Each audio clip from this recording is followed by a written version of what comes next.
Welcome, everybody. I'm Steve Adler, editor-in-chief of Reuters, and I'm pleased to be here with Alphabet CEO Sundar Pichai. So welcome, Sundar. Good to have you. Steve, great to be here, and thanks for having me. Great. Well, listen, I have to start with the violent threat to democracy and sitting U.S. lawmakers on January 6th, and really pretty considerable continuing danger. YouTube live streams on January 6th called for the overthrow of the government and promoted violence at the Capitol. YouTube videos on January 5th and earlier anticipated and celebrated what they called Operation Takeback. So my first question is, did Alphabet simply miss the extent of the danger? First of all, I mean, last week's events, in a democracy, a foundation of democracy is peaceful transitions, and obviously, last week's events were grave, chilling to see, and I'm glad as a country we are taking it seriously, and hopefully, our democratic processes work, and there's accountability through all this. For me, stepping back, we have been, as a company, leading up to the election, one of our, this was the largest investment we ever put into in terms of content moderation around election integrity, and lots of changes, content policies, the way we approach political ads. We made significant changes to what was allowed and what was not. And post-elections in early December, when states certified, YouTube implemented policies and declared content would be violative of our community guidelines if they asserted widespread election fraud and so on. So we've been removing, thousands of videos, including videos from President Trump's channel, if he found them to be violative, and we have clear, consistent policies. Content moderation obviously is about identifying content at scale and removing it before people can see it. We reduce the spread. We don't recommend or promote content which we think is violative. And more importantly, we've raised, we've given billions of views, both in terms of labeling we have done, and we raise authoritative content. So from news organizations around moments like this, and there's been a lot of effort there. Having said that, just like with elections 4 years ago and the potential for foreign interference, we are constantly learning through these moments, and the internet as a whole, I think, needs to come to terms with what kind of information can spread, and it's definitely there's more to do from all our side. So I want to come back to that a little bit, because I don't think you answered this specific question of were you a bit blindsided by what happened? You're doing things after the fact. You temporarily removed new content from Donald Trump's YouTube channel just last night for a minimum of 7 days. You suspended Parler from the Play Store app marketplace, although I gather not from other Android app stores. Is it a little like getting a smoke detector after the house was already burning? Was it simply something that wasn't anticipated? We have been worried about, a lot of our policies when we develop do take the possibility of real world harm. That's kind of the foundation. Incitement to violence is something why, we put in new policies. And as I said earlier, post the states certifying, we've been removing, literally hundreds of videos which are violative. And so, I don't want to say we clearly anticipated what happened last week to that extent, but the potential for violence was something concerning. There had been intelligence leading up to it, and so it was an area we had been taking it seriously. But obviously we will assess, and make sure we can continue developing there. Can you say today that the suspension of the Trump channel on YouTube will be made permanent? Steve, I think it's really important that we have policies that are expert teams which evaluate and when we find content violative, there's warning, and then there is a three-strike process, and and it depends on the time period within which it it applies. We took action based on the new videos that were uploaded, and those were the only videos which were uploaded since the event. And we make these decisions, with the best faith efforts to be consistent and clear and transparent about how we do it. And I think the teams have assisted for a minimum of 7 days. The comments have been suspended indefinitely, but we'll evaluate and we'll obviously update based on what we see. Okay, so you've called yourself a technology optimist, and I'm just wondering if the recent events, both this past couple of weeks and recent years, with all of the political and COVID-related disinformation, the racist hate speech, has that shaken that optimism? And I guess I'd ask why or why not? First of all, I have deep faith in democracies. I grew up in India. My first memories when I was a young child, was in India. They had suspended democratic rule with emergency powers. I remember my grandfather being, I didn't fully understand why. I was very young, and I'd never seen him that concerned.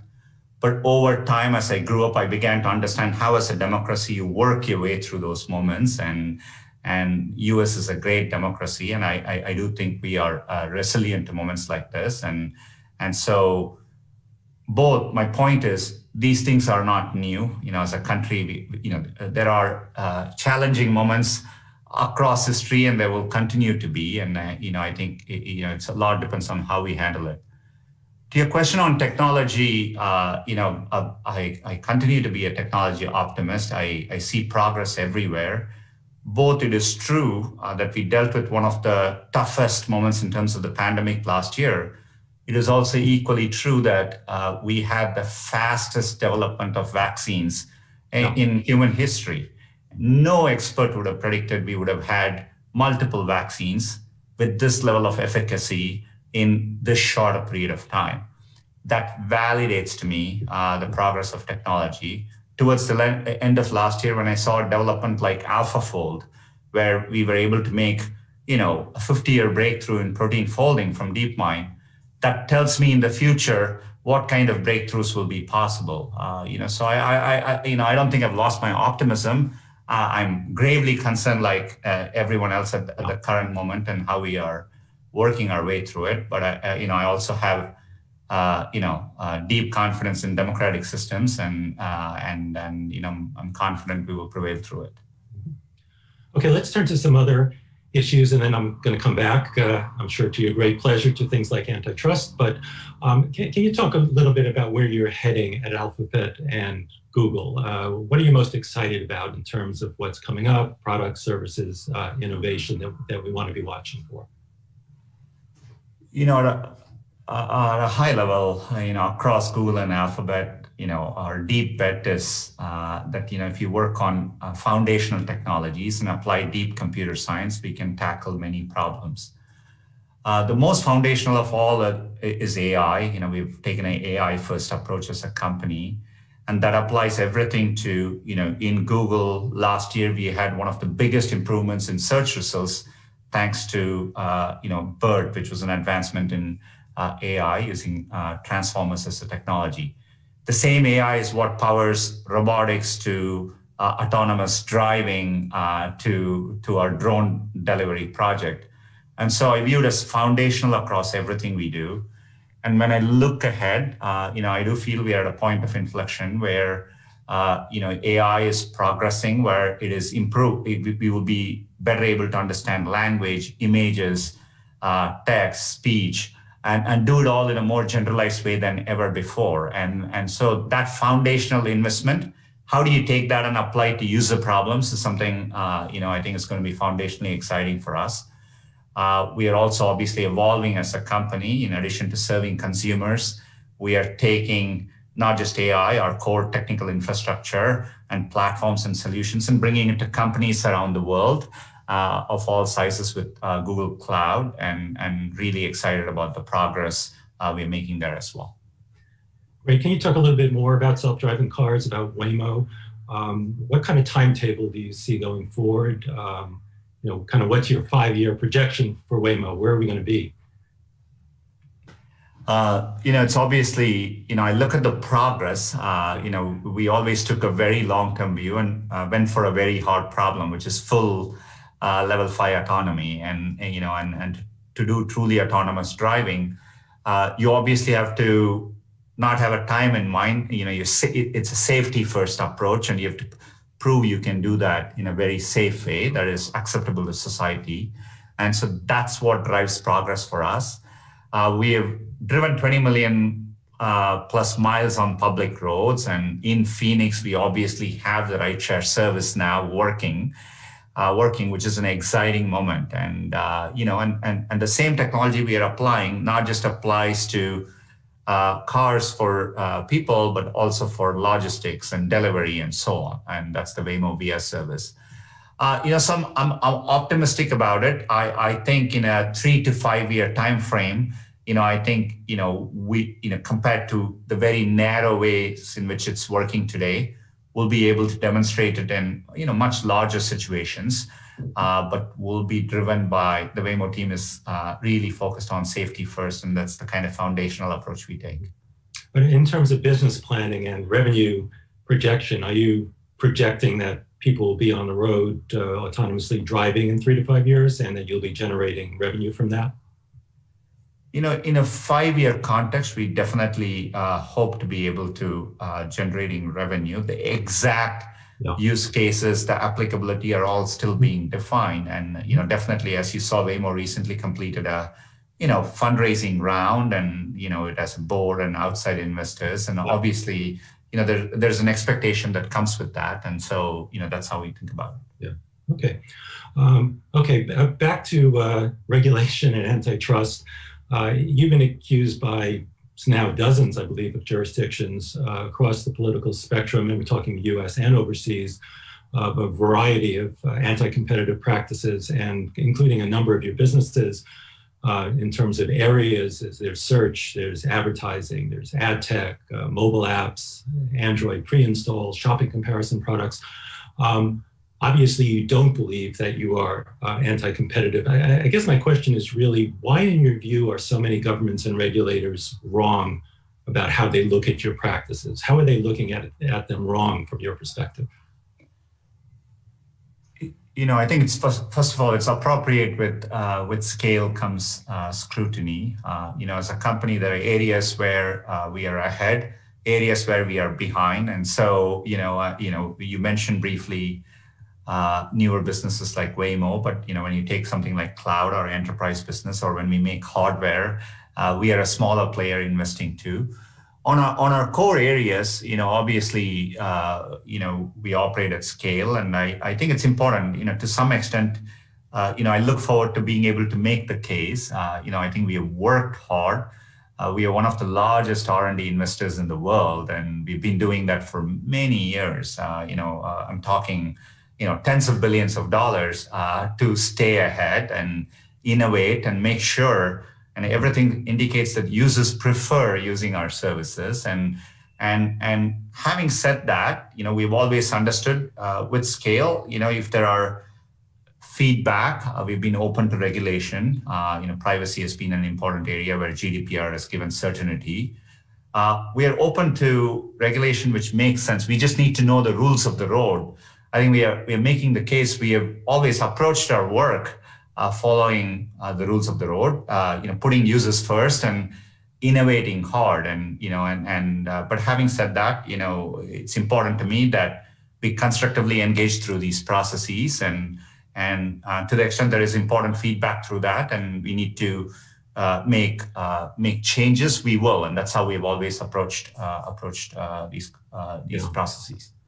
Yeah, so just to turn to one of the cases, the federal government, basically it alleges that you have a monopoly over search and you use it to block rival search engines. And one of the things people talk about specifically there is the fact that it's been reported that you pay Apple as much as $12 billion a year to make Google the default on Safari and iPhone. The response I've heard is that from Google is essentially people don't use Google because they have to, they use it because they choose to. And I guess the question then that follows from that, well, why spend billions of dollars to be the default on Apple if people are going to choose it anyway? Look, I don't want to comment on specific commercial partnerships, but stepping back, it's very it's a normal practice in industries. Pretty much all apps, pay to get distributed, and making sure their products are easily available to users. And the question is, do you do it like you would do consistently? Other players would do. It's also important to understand through all this, we not just across OEMs, across carriers, we compete in deals. We win some, we don't win others, but it's a way by which we also are sharing value with the entire ecosystem as well. And I think and it's important for us to explain what we do there, and these processes will allow us to do that. But over and over again, there have been cases where we haven't been the default, and users, we see evidence where people change defaults to choose Google, and we've seen that in other use cases as well. Yeah. No, and nobody's suggesting it's not a great search engine. The question is, if you're not trying to exploit the monopolistic aspect of it, why would you pay to be the default? You can follow up answer or just tell me you've already answered the question. I think today, for example, in app stores that are, if you're selling your product through a retailer, you pay for, there's a way the industry works, and we are part of it. And, we want to make sure our services are easily accessible to users. And so we are doing, in some cases, it's other products and platforms who are creating a marketplace around these things, and we are participating in that. But we do it with a view so that we can reach our users and be conveniently available to them. And I think it's natural for a company to do that too. And so, I look forward to being able to explain all this in the right construct further. Okay, so other of the efforts in this field are in the congressional regulatory part of it. And of course, Section 230 of the Communications Decency Act has gotten probably the most attention in terms of regulations. And I want to press you on this because I know you and your team have to have thought about it a lot in detail. And many people think it provides too much protection for the platforms to post misinformation and hate speech and disinformation. And to my knowledge, I've only seen Google sort of give vague expressions of openness to change. So I do want to press you specifically, since you have to have thought about it. How do you think it should be amended, both to protect free speech and also combat disinformation? Look, this is an important topic. And so I've never seen something that is so foundational, which is so misunderstood. Section 230 is foundational. It applies to, people think it applies to only a few companies. It pretty much applies to user-generated content across everyone. If you're putting up a website tomorrow and you have reviews on your website, or you're taking comments, you rely on Section 230 provisions. I think the most misunderstood part of it is Section 230 is what promotes freedom of speech. It's what allows us to really support freedom of speech. You also need to be able to take action against harmful content, for example, content that incites violence. And the context is changing. COVID didn't exist a year ago. Last week's events, is something, the context is constantly changing. In Google alone, 15% of queries every day we haven't seen before. And so Section 230 is what gives platforms certainty to go and act in new emerging areas and do what they need to create to protect their users and support freedom of speech. I think, there are good proposals. Obviously, the US is thinking about it. Europe is thinking about it with its Digital Services Act. And I think there are, initial proposals which get into specifics about platforms needing to have both clearly stated policies, transparency around how they implement it, giving users right of notification and mechanisms by which they can appeal, etc. And so those are all to me makes sense.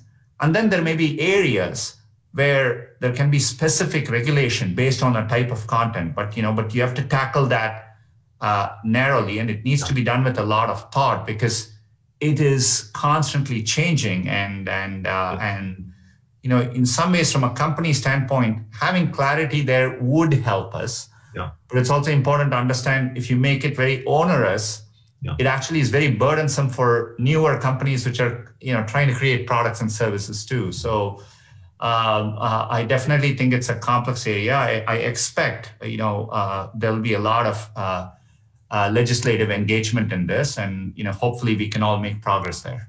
Okay, thank you for that. Something obviously near and dear to our hearts in the news business, I want to ask you about that. You're an avid reader of news, which we all appreciate. I know that you read the Wall Street Journal in print each day, and reflecting the value of print.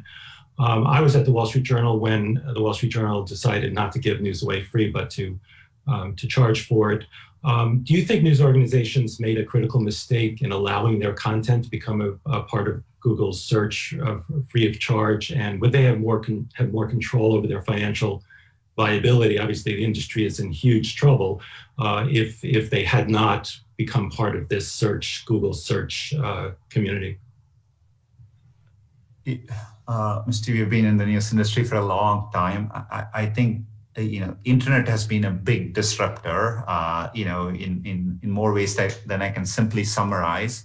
I definitely think when I see the amount of traffic we give to publishers, and I see the value we provide. Having said that, advertising has, has definitely been impacted, and not all publications, other than a few mainstream publications, have been able to make that shift to subscription-based models. Yeah. We are, we recently announced a new showcase, and we've committed to $1 billion in additional licensing revenue over the next 3 years. Across search and YouTube, we are promoting news content more than ever before, and we are committed to sending traffic. We are working hard to support subscription models and improve how all that works. I think we need to do more as a company here, but I do think the underlying trends which are driving disruption here are pretty profound, and all of us need to do our part. And I do think governments should look at what better ways to support the news industry, and I think those are all important things to think about too. So since we're short on time, I'm going to move to a couple more questions quickly, but sort of as a yes or no, do you think Google has had a positive effect on the news industry, or a negative effect, positive or negative? I definitely think we've always been committed to high quality information, and when I look at the traffic we serve to publishers, I always think we should do more, but I definitely think we've had a positive impact. Okay, all right. So diversity has been a big issue in every business, and everybody's looking at it and trying to do better. You've had a lot of internal controversy over diversity at Google. I know women currently fill, last I looked, about 20% of technical roles, 25% of leadership roles. There are all sorts of other diversity issues. Do you feel as if you're doing enough on diversity, and how do you see your diversity efforts having an impact? And then I'll have one more question after that, and then we'll open it up to the many, many questions in the last 5 minutes that are coming from the audience. Look, the answer is we have a long way to go. As an industry, we are very behind. Tech is very behind compared to other industries. We were one of the first companies to issue diversity transparency reports. And last year, we made significant racial equity commitments, both internally in the company as well as externally as to what we do with our products. I'm encouraged by early progress. Last year, we saw, for example, the largest increase of Black plus representation in Google since we started measuring it in our annual report in 2014. We've committed to, we are holding ourselves accountable to improve leadership representation of underrepresented groups by 30% by 2025. But last year was a profound year. I think there is reckoning for all of us to dig deeper and continue this work. And so we are, as a company, we are committed. We don't get everything right, but we have we've made our commitments public. We will share annually our progress, and I'm committed along with the leadership team and everyone at Google to make progress here. Okay, thank you. My final question, and I'll turn it over to the audience questions, which are going to come through me. So your company is famous for the mantra, "Don't be evil," sort of the founding mantra. It's something that people at Google took a lot of pride in, and I think people looked at in the world. Is that still a working mantra inside Google, and how do you think the company is doing living up to that? I mean, we still have it in, when we write our values, we have internally, we have 3 respect values, and and as part of the framework, we still tell people don't be evil. And, I obviously in everything we do, look, Google is more open than most other companies. So we have an open culture. There's a lot of transparency, and just like noisy democracy, there is debate and discussion. And I'm proud that our employees feel passionately about what we do. We've always given our employees more voice than any other company, and we'll continue doing that. And we view them as important stakeholders. And increasingly, as a society for technology, there are going to be debates. Where do you apply technology? For example, as a company, we have chosen not to offer facial recognition services, and so we set a high bar. When we don't get something right, we learn and we make progress. But I think as a framework, we are, want to wake up every day and make sure everything we are doing is working to benefit society, and that's the journey our employees want to be part of, and I'm committed to doing that correctly. Okay, let me turn to audience questions. How do you see the future of work post-pandemic? What are your concerns about ongoing remote work on teamwork, productivity, diversity, and inclusion? Oh, I'm so excited about figuring out the future of work. 20 years ago, Google, today many companies have implemented things similar to Google, and in some ways we take it for granted. But we are committed to figuring out what is the best way we can make hybrid work possible. The reason it's important for us is it's not just for how we operate Google, but with Google Workspace and our tools and services, we can help other companies operate in different models as well.